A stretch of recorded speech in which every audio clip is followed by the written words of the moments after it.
new episode of Read, Remember, Repeat. And we kicking this show off, showing some love to Iron Mastery Academy. Shout out Doc Spills and Christopher Terry. They're teaching people how to learn and earn on the go and manage their own finances. It's as simple as matching colors, and you can grow your account. This is needed for the community and definitely for the culture. I said, surround your mind with greatness. Some of it will rub off. This is my office. This is where I start my day. And every day I read something. Form a habit of reading every day. It's about Proctor. My goal. And I love what you're doing as far as the read, remember, repeat, because that's imperative, man. And always, always, always, family, remember this. Read, remember, and repeat. Welcome, gang, to a Read, Remember, Repeat episode. Today is Thursday. It's your host with the most, Michael Boyd. We missed yesterday. I had a family emergency, you know what I mean? Some things had to happen, but it's all good, you know what I mean? We right back at it the next day. You already know what we're doing right now. We're doing Strength Finder 2.0. You know what I mean? We up early today, and we want to get y'all this knowledge. So if you're tuning in, definitely make sure you got your thinking cap on or your pen and paper, and let's get it in. Now, the last theme we left off on was harmony. Today we are on ideation. Ideation. You are fascinated by ideas. What is an idea? An idea is a concept, the best explanation of the most events. You are delighted when you discover beneath the complex surface an elegantly simple concept to explain why things are the way they are. An idea is a connection. Yours is the kind of mind that is always looking for connections. And so you are intrigued when seemingly desperate phenomena can be linked by an obscure connection. An idea is a new perspective on familiar challenges. You revel in taking the world we all know and turning it around so we can view it from a strange but strangely enlightening angle. You love all these ideas because they are profound, because they are novel, because they are clarifying, because they are contrary, because they are bizarre. For all these reasons, you derive a jolt of energy whenever a new idea occurs to you. Others may label you creative or original, or conceptual, or even smart. Perhaps you are all of these. Who can be sure? What you are sure of is that ideas are thrilling, and on most days, this is enough. I think I got ideation, family. Let's go. Ideation sounds like this. Mark B. Ryder. My mind works by finding connections between things. When I was hunting down the Mona Lisa in the Louvre Museum, I turned a corner and was blinded by the flashing of 1,000 cameras snapping the tiny picture. For some reason, I stored that visual image away. Then I noticed a no flash photography sign, and I stored that away too. I thought it was odd because I remember reading that flash photography can harm paintings. Then, about 6 months later, I read that the Mona Lisa has been stolen at least twice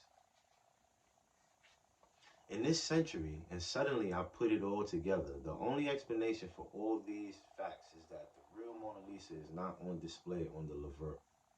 The real Mona Lisa has been stolen. The museum, afraid to admit their carelessness, has installed a fake. I don't know if it's true, of course, but what a great story. Andrea H. Interior Designer. I have the kind of mind where everything has to fit together, so I start to feel very odd. For me, every piece of furniture represents an idea. It serves a discrete function, both independently and in concert with every other piece. The idea of each piece is so powerful in my mind. It must be obeyed. If I'm sitting in a room where the chairs are somehow not fulfilling their discrete function, they're the wrong kind of chairs, or they're facing the wrong way, or they're pushed up too close to the coffee table. I find myself getting physically uncomfortable and mentally distracted. Later, I won't be able to get it out of my mind. I'll find myself awake at 3 a.m. and I walk through the person's house in my mind's eye, rearranging the furniture and repainting the walls. This started happening when I was very young, say 7 years old. Ideas for action, right? Seek a career in which you will be given credit for and paid for your ideas, such as marketing, advertising, journalism, design, or new product development. You are likely to get bored quickly, so make some small changes in your work or home life. Experiment, play mental games with yourself. All of these will help keep you stimulated. Finish your thoughts and ideas before communicating them. Lacking your ideation talents, others might not be able to join the dots of an interesting but incomplete idea and thus might dismiss it. Okay, so that was one, two, three. Now we on four. You know what I mean? Rewind it, catch up. You know what I mean? Not all your ideas will be equally practical or serviceable. Learn to edit your ideas or find a trusted friend or colleague who can proof your ideas and identify potential pitfalls. 5. Understand the fuel for your ideation talents. When do you get your best ideas? When you're talking with people, when you're reading, when you're simply listening or observing. Take note of the circumstances that seem to produce your best ideas and recreate them. 6. Schedule time to read because the ideas and experiences of others can become your raw material for new ideas. Schedule time to think because thinking energizes you. 7. You are a natural fit with research and development. You appreciate the mindset of visionaries and dreamers. Spend time with imaginative peers and sit in on their brainstorming sessions. 8. Partner with someone with strong analytical talents. This person will question you and challenge you, therefore strengthening your ideas. 9. Sometimes you lose others' interest because they cannot follow your abstract and conceptual thinking style. Make your ideas more concrete by drawing pictures, using analogies or metaphors, or simply explaining your concept step by step. 10. Feed your ideation talents by gathering knowledge. Study fields and industries different from your own. Apply ideas from outside and link desperate ideas to generate new ones. Now, working with ones who have ideation. 1. This person enjoys the power of words. Whenever you come across a word combination that perfectly captures a concept, idea, or pattern, share it with her. It will stimulate her thinking. 2. The person will be particularly effective as a designer, whether of sales strategies, marketing campaigns, customer service solutions, or new products. Whenever possible, try to make the most of her ability to create. 3. Try to feed this person new ideas. She thrives on them. She will not only be more excited about her work, but she will also use these new concepts to generate new insights and discoveries of her own. Wow. I think I got some of those traits, but that's the good thing. You know what I mean? You start to realize what you got and what you don't got. But after we give y'all this sauce, we'll be right back with the next one.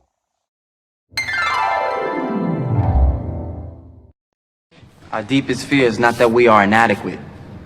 Our deepest fear is that we are powerful beyond measure.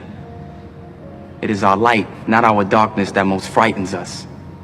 Your playing small does not serve the world. There is nothing enlightened about shrinking so that other people won't feel insecure around you. We were all meant to shine as children do. It's not just in some of us, it's in everyone. And as we let our own light shine, we unconsciously give other people permission to do the same. As we are liberated from our own fear, our presence automatically liberates others. Our deepest fear is not that we are inadequate. Our deepest fear is that we are powerful beyond measure. It is our light, not our darkness, that most frightens us. Your playing small does not serve the world. There is nothing enlightened about shrinking so that other people won't feel insecure around you. We were all meant to shine as children do. It's not just in some of us, it's in everyone. And as we let our own light shine, we unconsciously give other people permission to do the same. As we are liberated from our own fear, our presence automatically liberates others. And we are back, family. We are on ideation, and now we're moving on to includer. So this theme next is called includer. I want you guys to check this one out. Includer. Stretch the circle wider. This is the philosophy around which you orient your life. You want to include people and make them feel part of the group. In direct contrast to those who are drawn only to exclusive groups, you actively avoid those groups that exclude others. You want to expand the group so that as many people as possible can benefit from its support. You hate the sight of someone on the outside looking in. You want to draw them in so that they can feel the warmth of the group. You are an instinctively accepting person, regardless of race or sex or nationality or personality or faith. You cast few judgments. Judgments can hurt a person's feelings. Why do that if you don't have to? Your accepting nature does not necessarily rest on the belief that each of us is different and that one should respect these differences. Rather, it rests on your conviction that fundamentally we are all the same. We are all equally important. Thus, no one should be ignored. Each of us should be included. It is the least we all deserve. Included sounds like this. Harry B., outplacement consultant. Even as a child, although I was very shy, I always made sure that I was the one inviting others to play. When picking teams or sides in school, I never wanted anyone not to participate with us. In fact, if I can remember when I was 10 or 11, I had a friend who was not a member of our church. We were at church banquet and he showed up at the door because typically we had our youth activity at the church on that night. Immediately I got up, brought him over to our family and sat him down at the table. Jeremy B., defense lawyer. When I first started this job, I met people and became fast, furious friends with them almost on day one, only to find out later that, this person's got a lot of issues and I've already included them in the dinner parties, in our social circle.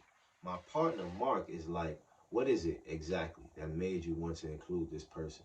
And then it's a matter of figuring out what pushed my buttons when I first met them. What made me enjoy them so much? And making sure that this is the aspect of them that Mark and I focus on, because once I include someone in my circle, I don't dump them. Giles D., corporate trainer. In class, I seem to be able to sense when someone is disengaging from the group discussion, and I immediately draw them back into the conversation. Last week, we got into a lengthy discussion about performance appraisals, and one woman wasn't talking at all. So I just said, Monica, you've had performance appraisals? Any thoughts on the subject? I really think this has helped me as a teacher because when I don't know the answer to something, very often it is the person I pull in who supplies the answer for me. Ideas for action, right? So idea one. Consider roles in which you can take responsibility for representing voices that are not usually heard. You will derive a great deal of satisfaction from being a spokesperson for these people. 2. Look for opportunities to bring together people of diverse cultures and backgrounds. You can be a leader in this area. 3. Help those who are new to an organization or group get to know other people. You will always be adept at quickly making people feel accepted and involved. 4. An anti-elitist. You may clash with those who feel they have earned the right to perks and power. Rather than disputing their claim, use your included insights to help everyone find common ground and value in their contributions. 5. Acknowledge the dissonance you feel when you must be the bearer of bad news. Look for partners who can help you justify your position so you don't apologize or soften the message too much. 6. Not every person is lovable or even likable. While many of your friends or colleagues may be put off by difficult people, you have a natural capacity to truly care for all people. Let others know that if they ever come to the end of the rope with a problematic individual, they can call on you to step in. 7. Choose roles in which you are continuously working and interacting with people. You will enjoy the challenge of making everyone feel important. 8. Partner with someone who has dominant activator or common talents. This person can help you when you have to deliver news that might hurt someone's feelings. 9. Realize that people will relate to each other through you. You are a conduit for information. You can interact with all parts and all people in a group and keep them effectively connected to each other. 10. Explain what we all have in common. Help others understand that to respect the differences among us, our diversity, we must begin by appreciating what we all share, our similarity. Now, working with others who have included. 1. When you have group functions, ask this person to help ensure that everyone is included. He will work hard to see that no individual group is overlooked. 2, ask this person to help you think about potential customers, markets, or opportunities you are not reaching today. And 3, if you are not a natural in social settings, stay close to an includer. He will make sure you are a part of the conversation. Wow, family. This was intriguing to know about an includer, right? Because you know, it's good that you notice these things, because even if you know a person that may fit, this type of characteristic, you now know how to work with those people, you know what I mean? And this is amazing, man. This is dope. For real. Yeah, man. Read, remember, repeat. Tap in. We about to get the workbooks for y'all, so just stay tuned. There's a lot of things coming soon. We just gotta work. We gotta keep working, right? Success is the progressive realization of a worthy idea, right? And we got that from who? Earl Nightingale. So family, I want y'all to tap in.